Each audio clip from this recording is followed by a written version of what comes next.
अदन की खाड़ी में समुद्री डाकुओं की सक्रियता को अगर आप हल्के में ले रहे हैं तो आपको बता दूं कि एक बड़ा अंतर्राष्ट्रीय संकट है। दुनिया भर के देशों और उनके व्यापारिक हितों के लिए यह बहुत बड़ा खतरा है। यह संकट इतना बड़ा है कि इससे निपटने के लिए भारतीय नौसेना के अलावा यूरोपीय संघ यानी ईयू और नाटो सहित कई देशों की नौसेनाओं को अदन की खाड़ी में गश्त लगाना शुरू करना पड़ा। एंटी पायरेसी ऑपरेशन यानी समुद्री डाकुओं के खिलाफ सशस्त्र अभियान तक चलाने पड़े। इस संकट की शुरुआत हुई थी साल 2005 में, जब सोमालिया में गृह युद्ध शुरू हुआ। वहां राजनीतिक अस्थिरता का दौर शुरू हुआ तो सोमालिया के स्थानीय मछुआरों ने हथियारबंद गिरोह बना लिए और अदन की खाड़ी से गुजरने वाले विदेशी जहाजों को लूटना शुरू कर दिया। उनकी वारदात ने दुनिया को दहलाना शुरू कर दिया। दुनिया सकते में थी। साल 2011 फिर आया। साल 2011 में तो अदन की खाड़ी में औसतन हर 30 से 35 घंटे में समुद्री डाकुओं का हमला हो ही जाया करता था। सालाना करीब 200 से ज्यादा समुद्री डकैतियां पड़ने लगी, जिसमें बड़े बड़े जहाजों को बंधक बना लिया जाता। उन्हें कई कई हफ्ते बंधक बनाकर रखा जाता। जब तक मोटी फिरौती नहीं मिल जाती उन्हें समुद्री डाकू छोड़ते तक नहीं थे, जिसके बाद अंतर्राष्ट्रीय नौसेनाओं को अदन की खाड़ी में गश्त शुरू करनी पड़ी। उसी के बाद ऐसी वारदात की संख्या पिछले कुछ सालों में घटकर सालाना 15 तक आ गई थी। लेकिन समुद्री डाकुओं का खौफ खत्म नहीं हुआ। इस साल ईरान अमेरिका युद्ध शुरू हुआ तो उसके बाद समुद्री डाकुओं के हौसले बढ़ते चले गए। इसकी वजह उसका कनेक्शन जानकर हैरान आप रह जाएंगे। लेकिन चूंकि राष्ट्र गर्व की बात यह है कि भारतीय नौसेना और उसके मरीन कमांडो मार्कोस का डर समुद्री डाकुओं के सिर चढ़कर बोलता है। हाल ही में एक खुफिया रिपोर्ट आई जिसमें पता चलता है जिससे कि यमन के हुती विद्रोही सोमाली समुद्री डाकुओं को ड्रोन, आधुनिक हथियार और मॉडर्न नेविगेशन सिस्टम दे रहे हैं। बात सिर्फ इतनी नहीं है, वो इंटरनेशनल फोर्सेस का ध्यान भी बटा रहे हैं। हुती विद्रोही जब लाल सागर और अदन की खाड़ी में मालवाहक जहाजों पर मिसाइल हमले करते हैं तो अंतर्राष्ट्रीय नौसेनाओं का ध्यान उस ओर चला जाता है और इसी का फायदा उठाया जाता है। सोमाली डाकू दूर दराज के इलाकों में व्यापारिक जहाजों पर आसानी से हमले कर देते हैं। समुद्री जहाजों को बंधक बनाकर जब ये डाकू मोटी फिरौती वसूलते हैं तो उस फिरौती का एक मोटा हिस्सा हथियार खरीदने के लिए हुतियों तक भी पहुंचाया जाता है।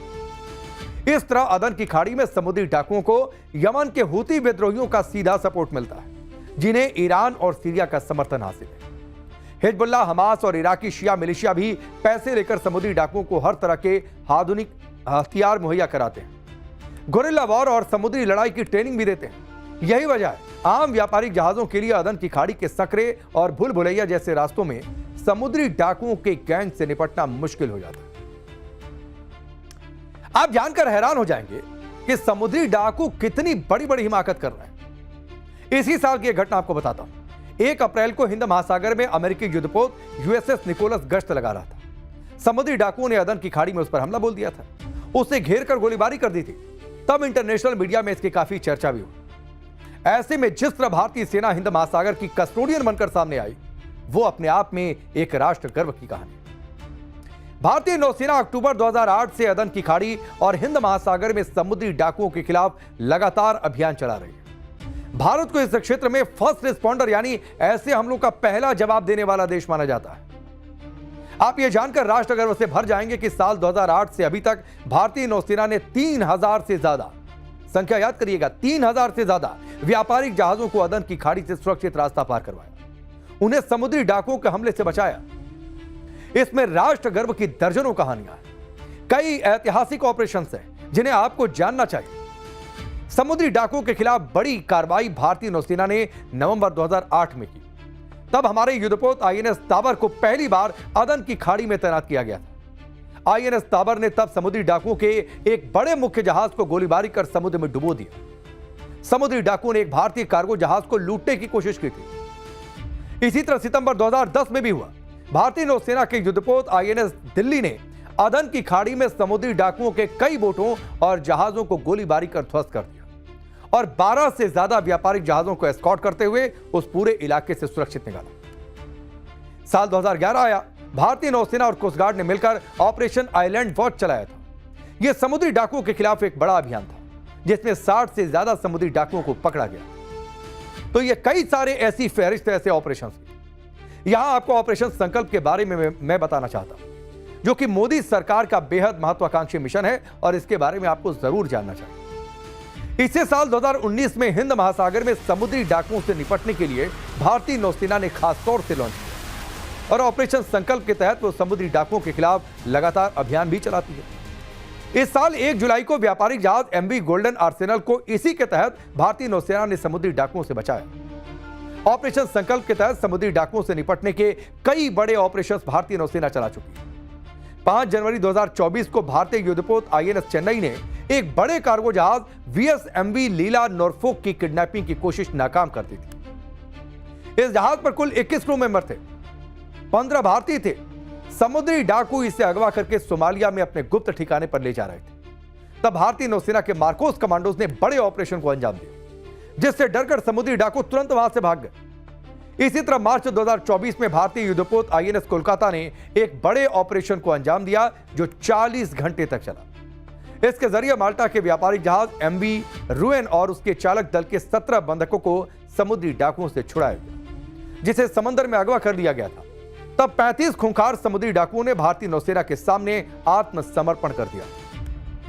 आप यह भी जानकर हैरान रह जाएंगे कि समुद्री डाकुओं ने 14 दिसंबर 2023 से ही इस जहाज को अगवा कर रखा था, यानी करीब 3 महीने से किसी ने उनकी मदद नहीं की। तब भारत की नौसेना भारत आके आया और एक्शन लिया। जहाज अगवा किए बैठे समुद्री लुटेरों ने आईएनएस कोलकाता को रोकने के लिए उस पर ड्रोन से गोलीबारी की, फायरिंग तक की। इसके बाद भारतीय नौसेना ने जहाज के स्टीयरिंग सिस्टम को नष्ट करके उन्हें रुकने पर मजबूर कर दिया। इस ऑपरेशन में भारतीय वायुसेना के C-17 विमान से मार्कोस कमांडोज को समुद्र में पैरा ड्रॉप किया गया था और आईएनएस सुभद्रा ने भी घेराबंदी कर रखी थी ताकि समुद्री लुटेरे भाग न सके। इसी तरह ऑपरेशन संकल्प के तहत भारतीय युद्धपोत आईएनएस सुमित्रा ने एमवी ईमान नाम के ईरानी जहाज और उसके 17 क्रू मेंबर्स को सुरक्षित छुड़वाया था। यह 29 जनवरी 2024 की बात है। इस कार्गो जहाज को सोमालिया के समुद्री डाकुओं ने अगवा कर लिया था। और बात सिर्फ इतनी नहीं है, उस अभियान के 24 घंटे के भीतर ही भारतीय युद्धपोत आईएनएस सुमित्रा ने अल नईमी नाम के एक और अगवा जहाज को समुद्री डाकुओं से मुक्त करवाया था और उस पर मौजूद 19 पाकिस्तानी नागरिकों की जान बचाई थी। जबकि यह काम कायदे से पाकिस्तान और उसकी नौसेना को करना चाहिए था, लेकिन भारत ने किया।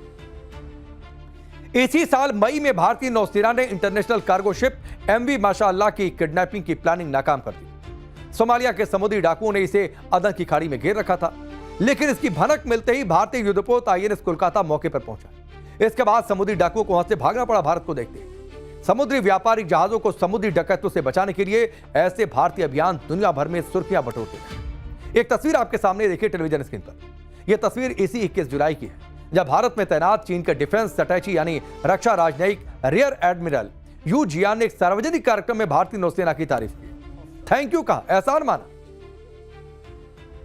तो ऐसी कई सारी कहानियां हैं। आज के लिए बस इतना ही, इजाजत दीजिए। कल फिर आपसे राष्ट्र गर्व में मुलाकात।